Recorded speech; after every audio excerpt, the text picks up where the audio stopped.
शिवं शिवं। नमस्कार।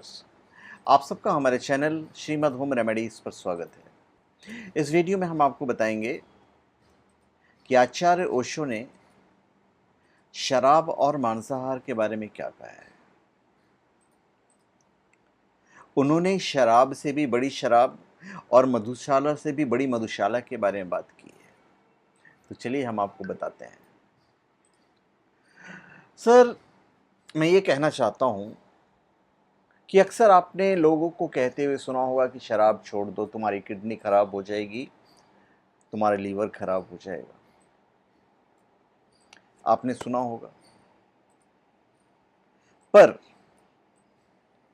ये शराब छोड़ दो,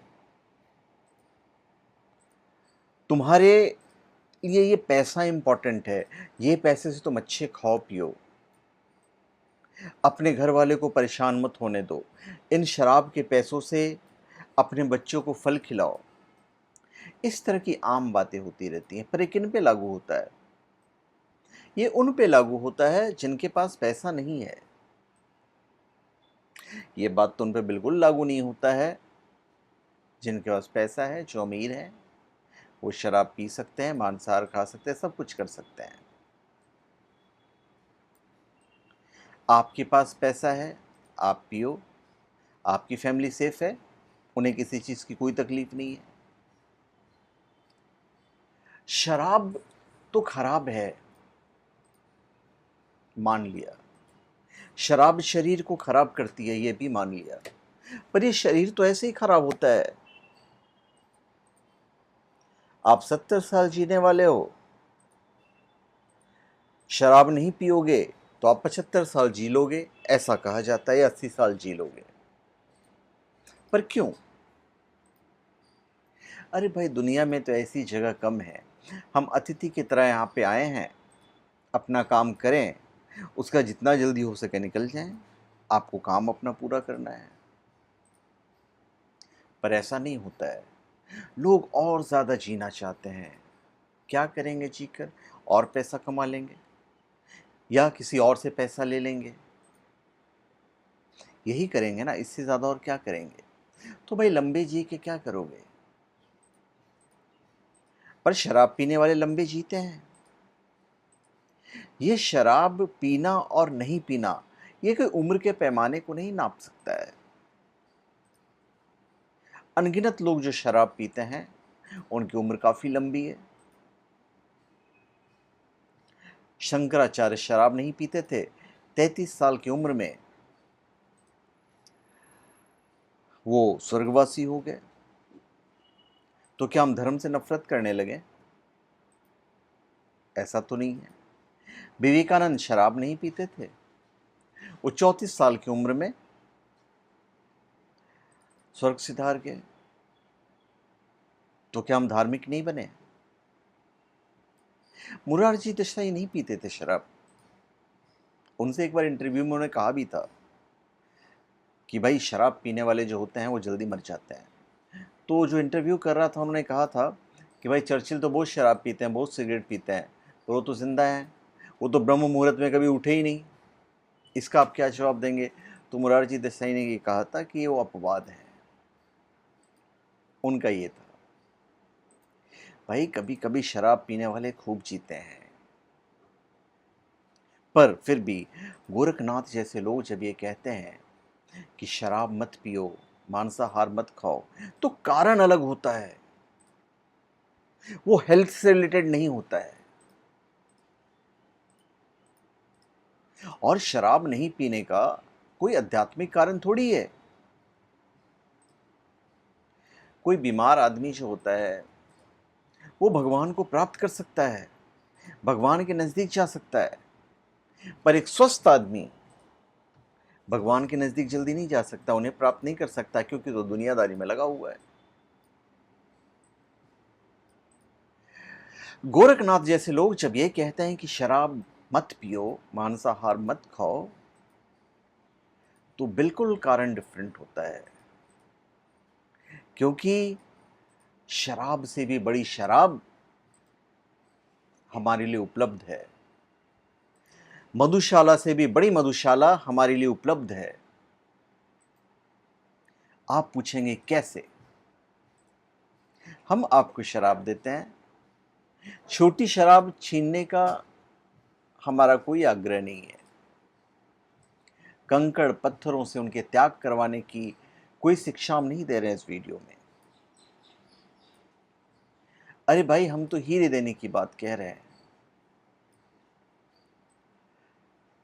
भगवान में रम जाओ तो वही सबसे बड़ा नशा है, वही सबसे बड़ा शराब है। और फिर आपका जो मदिशाला होता है वो आपका होता है मंदिर। वहाँ ऐसी मस्ती हो कि मधुशालाएं छिप जाएं, तो ही धर्म पृथ्वी पर जीतेगा। नहीं तो धार्मिक तो लगता है बिल्कुल रूखा सूखा। शराबी ही ज्यादा मस्त मालूम होते हैं। शराब में कभी कभी फूल की झलक भी मिल जाती है। आप पूछेंगे भाई फूल की झलक कैसी है? तो भाई भक्ति यानी कि शराब, शांडिल्य यानी कि शराबी, भक्त का मंदिर यानी कि मधुशाला, मादकता माधुर्य, परमात्मा को पियो, फिर कोई और शराब पीने जैसा रही नहीं जाएगा। जो लोग शराब पीते हैं वो इसलिए पीते हैं कि उनकी असली खोज तो परमात्मा की है और परमात्मा मिलता नहीं। असली खोज तो ये है कि कैसे अपने को डुबो दें, लेकिन ऐसी जगह कोई मिलती नहीं जहां डुबो दें। तो चलो भुला लें। डूबना तो होता नहीं तो थोड़ी देर को भुला लें। तो शराब थोड़ी देर की भ्रांति देती है कि हम भूल गए अपने को। अहंकार बहुत पीड़ा है। अब जब आप पैसे से खरीद कर शराब पीते हैं तो ये तो उतर जाती है। सुबह फिर सब वैसे का ही वैसा। पर जब एक बार आप भगवान का नशा कर लेते हो, भगवान का शराब पी लेते हो और भगवान को ही पी लेते हो, तो वो नशा नहीं उतरता। फिर आपका तो मंदिर ही मधुशाला बन जाता है। शराब पीना कोई पाप नहीं है कि तो भाई वो तो वेज है, अंगूर का बना हुआ है। तो भाई क्या अंगूर खाने से आप नरक में जाओगे? नहीं जाओगे। तो फिर शराब पीना फिर कोई गलत बात नहीं है। पर जब भगवान का शराब पियोगे तो आप उनके नजदीक जाते हो। आप कंकड़ पत्थर के पीछे पड़े हुए हो। आप कंकड़ पत्थर के पीछे पड़े हुए हो, जबकि हीरे और जवाहरात को आप प्राप्त कर सकते हो। मांस खाने से भी कोई नरक नहीं जाता है। उदाहरण के तौर पे मैं आपको बता देता हूं, जैसा कि मैंने अभी तक पढ़ा है, हो सकता है मैं गलत भी कह रहा हूं। जीसस जहां जन्म लिए थे उनके चारों तरफ मांसाहारी लोग थे। रामकृष्ण वो भी मांसाहार करते थे। मछली तो खाते हैं भाई। बंगाली लोग का बिना मछली तो चलता नहीं, भात मछली के बगैर तो नहीं चलता है। तो फिर क्या वो नरक में गए? नहीं। ये तो स्वयं एक तरह से भगवान के ही रूप थे। तो नरक में जाने का तो सवाल ही नहीं पैदा होता है। बस उन लोग से थोड़ी सी चूक रह गई। कहाँ चूक रह गई? क्योंकि इनकी उम्र कम थी। लॉर्ड जीसस को बहुत कम उम्र में जो कुछ भी लोगों ने किया, उनकी उम्र काफ़ी कम थी। तो उनसे थोड़ी चूक रह गई और थोड़े दिन और वो जिंदा रह जाते तो शायद वो समाज को सुधार देते और शायद वो मांसाहार भी छोड़ देते। क्योंकि जब हम ईश्वर में रम जाते हैं, जब हम ईश्वर को प्राप्त करने की कोशिश करते हैं, तो अपनी भूख मिटाने के लिए हम दूसरों की जान नहीं ले सकते हैं। और जब हम जान लेते भी हैं तो आप सिर्फ एक शरीर को मार रहे हो, आत्मा तो मरती नहीं है। भगवान श्री कृष्ण ने कहा कि आत्मा तो मरती नहीं है। पर जब आप मांसाहार करते हो तो आप कोमल नहीं हो। और परम सिद्धि की प्राप्ति के लिए, परम सिद्धि की तरफ जाने के लिए मांसाहार यदि आप लेते हो तो उस तरफ का जो रास्ता है वो फिर कठिन हो जाता है। दो ही उपाय हैं, या तो परमात्मा में डुबो दो अहंकार को, तो सदा को डूब जाता है, फिर कोई पीड़ा नहीं बचती। अगर उतनी हिम्मत ना हो तो सदा को डुबोने की, तो फिर शराब में डुबाओ। फिर तो शराब कई तरह की हैं, कोई एक ही तरह की शराब नहीं है। शराब और शराब जो मधुशाला में बिकती है वह तो एक ही प्रकार की शराब है, और बहुत तरह की शराबें हैं जो दूसरी जगह बिकती हैं और वे ज़्यादा सूक्ष्म हैं। तो जो आदमी धन के पीछे दीवाना है, तुम सोचते हो शराब नहीं पी रहा है। शास्त्रों में धन की दीवानगी को धन मद कहा गया है। धन की शराब, उसको एक नशा है, किसी को दौलत कमाने का नशा है। तो जैसे जैसे धन की डेरी बढ़ती जाती है वो इसी में अपने में डूब रहा है, वो और ज़्यादा शराबी बन रहा है, लोग और ज़्यादा धन कमाना चाह रहे हैं, वो और ज़्यादा बड़ा शराबी बनता जा रहा है, वो अपनी तिजोरी में अपने आप को डुबा रहा है। उसे कुछ और चिंता है ही नहीं, दुनिया में उसे कोई चिंता नहीं है। सारी चिंताएं उसने एक चीज़ में नियोजित कर दी है कि भाई मुझे धन कमाना है, धन कमाना है और धन कमाना है, और यही उसकी शराब है।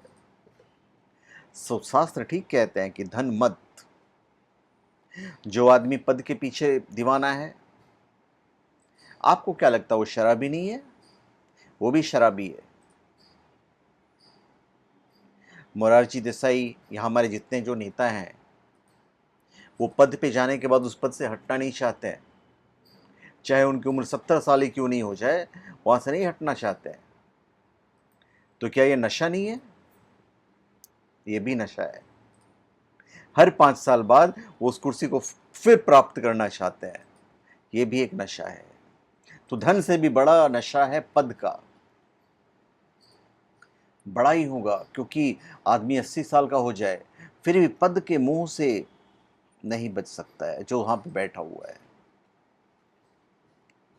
यही सोचते हैं कि कैसे, किस तरह उस पद पे पहुंच जाए। जवान आदमी पद का दीवाना हो, सूक्ष्म है।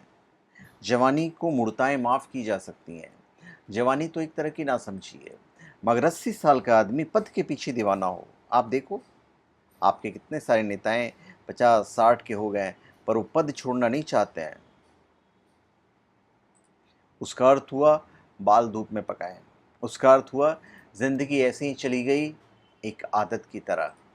और मज़ा है कि मोरारजी के खिलाफ शराब के शराबबंदी होनी चाहिए। तो देखिए, राजनीति की शराब से जितनी हानि मनुष्य जाति को हुई है उतनी अंगूर की शराब से नहीं हुई है। आपके सामने उदाहरण है हमारे देश भारत का। राजनीति की वजह से ही हमारे देश को, हमारे मनुष्य जाति को बहुत नुकसान हुआ है। राजनीति से जितनी हिंसा और जितना खून बहा है उतनी अंगूर की शराब से नहीं बहा है। लेकिन एक तरह की शराबी दूसरे तरह की शराब के विरोध में होता है, तो उसको अपनी शराब पसंद है, वह चाहता है सभी लोग उसी शराब में डूब जाएं। तो कहने का तात्पर्य यह है कि इन सब शराब को छोड़ के हम उस शराब की तरफ बढ़ें जहां पे उससे बड़ा कोई नशा ही नहीं हो, और वो है भगवान का नशा। तो धन्यवाद, आप सबका हमारे चैनल पे स्वागत है। आप हमारे चैनल पे सब्सक्राइब करें और अपने कमेंट दीजिए। धन्यवाद।